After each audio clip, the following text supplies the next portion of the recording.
అల్లూరి జిల్లా రంపచోడవరంలో అన్నా క్యాంటీన్ నూతన భవన నిర్మాణానికి భూమి పూజ చేశారు ఎమ్మెల్యే శిరీషాదేవి. పేదలకు పట్టెడన్నం పెట్టాలన్న సంకల్పంతో CM Chandrababu, deputy CM Pawan Kalyan దృష్టికి తీసుకువెళ్లామని ఎమ్మెల్యే శిరీషాదేవి తెలిపారు. అన్నా క్యాంటీన్ నిర్మాణానికి కూటమి ప్రభుత్వం అవకాశం కల్పించిందని తెలిపారు ఎమ్మెల్యే శిరీషాదేవి. చేసి ఆగిపోవడం అనేది మనందరికీ తెలుసు.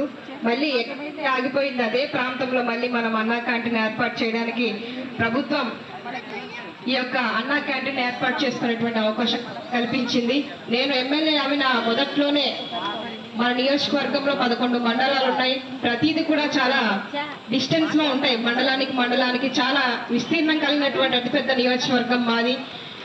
ఒక 2-3 మండలాలు కలిపి ఒక అన్నా క్యాంటీన్ ఏర్పాటు చేయండి. 2 ఐటీడీలు ఉన్నాయి, అటు చింతూరు, ఇక్కడ రంపచోడవరం.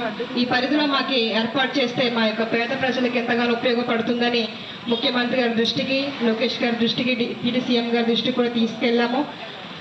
ఇది గమనించిన మన పెద్దలు మన ప్రాంతానికి, ముఖ్యంగా ఎక్కడెక్కడో మారుమూల ప్రాంతాల నుంచి 100 కిలోమీటర్లు నడిచి లేదంటే చాలా ఇబ్బందులు పడుతూ హెడ్ క్వార్టర్లో గ్రీన్ అని కానీ లేకపోతే వారి యొక్క వ్యక్తిగత అవసరాలను కానీ ఏ పనైనా సరే రంపచోడవరం హెడ్ క్వార్టర్కు రావాల్సినటువంటి పరిస్థితులు ఉన్నాయి.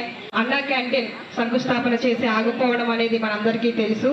మళ్ళీ ఎక్కడైతే ఆగిపోయింది అదే ప్రాంతంలో మళ్ళీ మనం అన్నా క్యాంటీన్ ఏర్పాటు చేయడానికి ప్రభుత్వం ఈ యొక్క అన్నా క్యాంటీన్ ఏర్పాటు చేసుకునేటువంటి అవకాశం కల్పించింది. నేను ఎమ్మెల్యే అయిన మొదట్లోనే